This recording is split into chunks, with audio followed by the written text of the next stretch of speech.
सभी को जय मसीह की स्वागत है हमारे इस चैनल में आप सभी मसीह और भाई बहनों को। तो आज की मेरा इस टॉपिक में जो भी मैं बात करने वाला हूँ, तो आज वो बात करने वाला हूँ जो लोग आज सोचते होंगे कि जैसे कि परमेश्वर का जो भी आत्मा है, अगर आप विश्वास करते हैं, अगर आप उस पवित्र आत्मा को अगर अपने अंदर आप बसने दिए हैं, जब आप पवित्र आत्मा को तभी अपने पास आपके पास पवित्र आत्मा परमेश्वर देंगे जब आप उसके भयों को मानेंगे और आप उसकी आज्ञाओं को मानेंगे। ठीक है, जो भी उसका मतलब जो भी परमेश्वर का आज्ञा है उसके अनुसार अगर आप चलेंगे तभी परमेश्वर आपको अपने आत्मा को देंगे, न कि बुरे कामों के लिए। ठीक है, क्योंकि वो आत्मा होता है जो विश्वास का आत्मा होता है, क्योंकि मनुष्य उस आत्मा को जो होता है, मनुष्य का आंख जो है शारीरिक 2 आंख है। ठीक है, तो विश्वास को आंख होता है जो चीज को ये आंख देखता नहीं है, वो विश्वास का आंख वो उस चीज को देखता है। क्योंकि हमें परमेश्वर के वचन में ये आता है कि जैसे कि हमारा विश्वास का जो भी आंख है, मतलब विश्वास का आंख जो है, जो हमें बाइबल को वचन में जो लिखा है वो हमें दिखता है उस विश्वास से आंख में, न कि शारीरिक आंख में। शारीरिक आंख में ये होता है जो लिखा गया है उस चीज को देखता है, ये वो विश्वास का जो आंख है वो उस अंदर का चीज देखता है कि वचन में लिखा है वो वास्तव में है क्या, वो ये चीज के लिए। ठीक है, तो परमेश्वर का वचन हमें ये बताता है कि जो आत्मा यीशु मसीह के पास था वो आत्मा एक मनुष्य के पास आएगा। ठीक है, वो कब आएगा? जब आप यीशु मसीह को अंगीकार करते हैं, अब जब उसको पूर्ण आप विश्वास करते हैं, तब परमेश्वर का आत्मा आपके जीवन में आता है, जब उसके कार्यों को आप जब करने लगते हैं तब। ठीक है, क्योंकि परमेश्वर को पता है कि मैं किसको दूं अपना आत्मा, परमेश्वर सबके लिए देंगे जब कोई उसको आज्ञा के अनुसार चलने के लिए प्रयास करेगा तब। ठीक है, तो हम इन वचनों को जैसे कुछ बताने वाला हूँ। ठीक है, तो आप इसे नोट कर लेना और आप भी पढ़ लेना। ठीक है, जिससे आप रोमियो को पुस्तक पढ़ेंगे 8 अध्याय, हम इसे 10 आयत से लेकर इसे हम 13 आयत तक इसे आपके सामने रखता हूँ। ठीक, 13 और 14 आयत है। ठीक है, 10 से लेकर हम 14 आयत तक इसे आपके सामने रखता हूं ताकि आप लोग भी इसे नोट कर लेना और आप भी पढ़ लेना। ठीक है, तो जैसे लिखा है, हम वीडियो में ज़्यादा देर नहीं करेंगे। अगर देर करेंगे तो आपको अच्छा नहीं लगेगा, क्योंकि मैं आपको वचन से बात करूं। ठीक है, तो जैसे लिखा है रोमियो पुस्तक 8 अध्याय हम 10 आयत से लेकर हम 14 आयत तक इसे आपके सामने रखता हूं और आपको समझा भी देता हूं। ठीक है, तो लिखा है, यदि मसीह तुम में है तो देह पाप के कारण मरी हुई है, परंतु आत्मा धर्म के कारण जीवित है। बोलते हैं कि अगर आप यीशु मसीह में अगर आप विश्वास करते हैं तो परमेश्वर बोलते हैं ये जो देह है ये पाप के कारण मरी हुई है। ठीक है, मरी हुई है, परंतु आत्मा जो भी है, अगर हम इस यीशु मसीह की आज्ञाओं को मानते हैं, इसी धर्म के कारण वो जीवित है। ठीक है, और 11 आयत में लिखा है, यदि उसी का आत्मा जिसने यीशु को मरे हुए में से जिलाया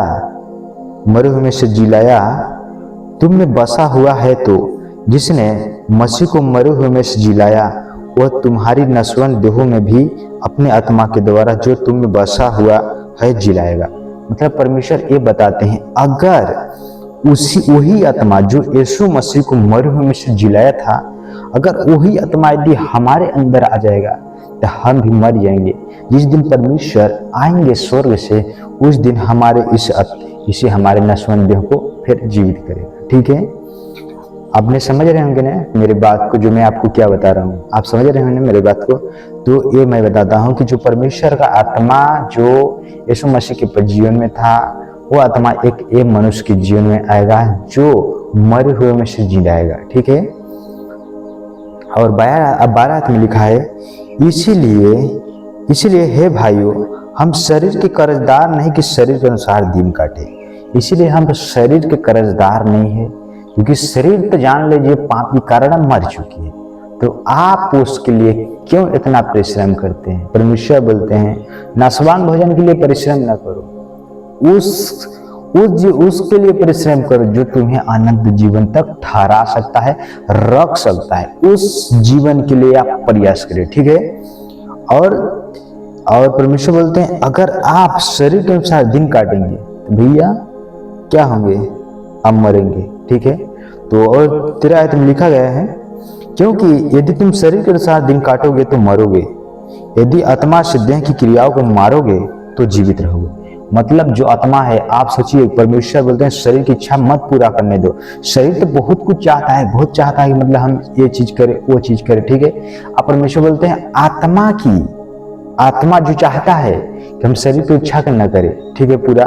और आत्मा बताते हैं आत्मा और शरीर एक दूसरे का विरोधी है। ठीक है, तो इसीलिए चाहते हैं आप चाहो कि आप आत्मा की जो इच्छा है, परमेश्वर चाहते हैं जो भी आप उस काम को करें, न कि शरीर के अनुसार। ठीक है, परमेश्वर बोलते हैं आप बल्कि आत्मा के द्वारा आप उसके चाहत को, शरीर की चाहत को आप मिटा सकते हैं। ठीक है, आपको मन कह रहा है कि हम बीड़ी पिए, सिगरेट पिए, ठीक है, लेकिन आप परमेश्वर नहीं बोलते, परमेश्वर का ज्ञान नहीं है कहीं पर। ठीक है, कि आप उसको पियो खाओ, तो हम उसे कैसे पी खा सकते हैं।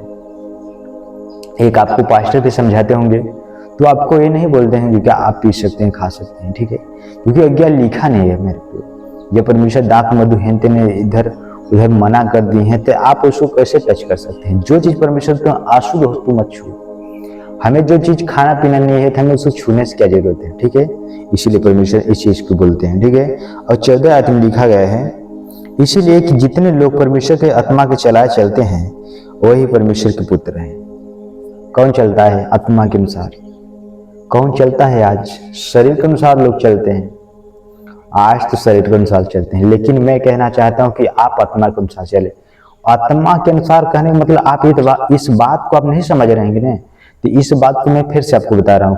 क्योंकि परमेश्वर आत्मा के अनुसार क्यों बताते हैं कि आप जो शरीर के अनुसार है, मतलब वो होता है जो शरीर के काम प्रगट है। ठीक है, आत्मा के काम तो आप आत्मा के काम को जानते हैं, उसे कोई नहीं जानता है। ठीक है, आत्मा का कार्य वो होता है जिसे मनुष्य हर चीज जो भी करता है सच्चाई से करता है, हृदय मन की सच्चाई से करता है, आत्मा सच्चाई से। ठीक है, तो वो होता है जिसे परमेश्वर का जो वचन हमें कहता है।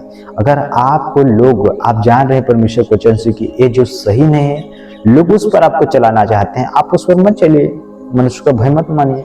आप जानते हैं कि सब ये जब गलत है तो आप गलत पर क्यों चलेंगे। आप दादा पुरखाओं जैसे मत चले ना, जैसे दादा पुरखा मूर्ति पूजा पूजी क्या क्या नहीं किए, सब इसलिए बताते हैं कि उनका दादा पुरखा भी मर गए और आप भी मर जाओगे। ठीक है, इसीलिए मैं चाहता हूं कि आप इस चीज के लिए आप परमेश्वर के वचन को आप जब समझे न लेंगे ना, तो आप उसके अनुसार आत्मा के अनुसार चलेंगे। जब आप वचन नहीं समझेंगे तो आप कैसे चल पाएंगे। ठीक है, तो मेरे प्रियो, हम उम्मीद करते हैं कि आप जो भी इस वीडियो में समझे होंगे, तो अगर आप थोड़ा भी समझे होंगे ना तो वीडियो को एक लाइक कर देना। अगर चैनल पर नए होंगे तो चैनल को सब्सक्राइब कर लेना, ताकि हम ऐसे वीडियो को बनाते रहें और आप लोग समझ जाएंगे, ऐसे समझेंगे। कोई भी अगर आप बाइबल से भी पढ़ेंगे तो आपको अच्छे रीति समझ मिले। मैं कहना नहीं चाहता हूँ कि आप वीडियो भी देखें, आप बाइबल को भी पढ़ सकते हैं। ठीक है, बाइबल को ज्यादा मैं आपको बताना चाहता हूँ कि आप बाइबल को ज्यादा पढ़िएगा। ठीक है, परमेश्वर के लिए ज्यादा आप समय टाइम दीजिए ताकि आप समझ सकते हैं। तो मेरे प्रियो, आज का मेरा वीडियो यहीं तक रहा।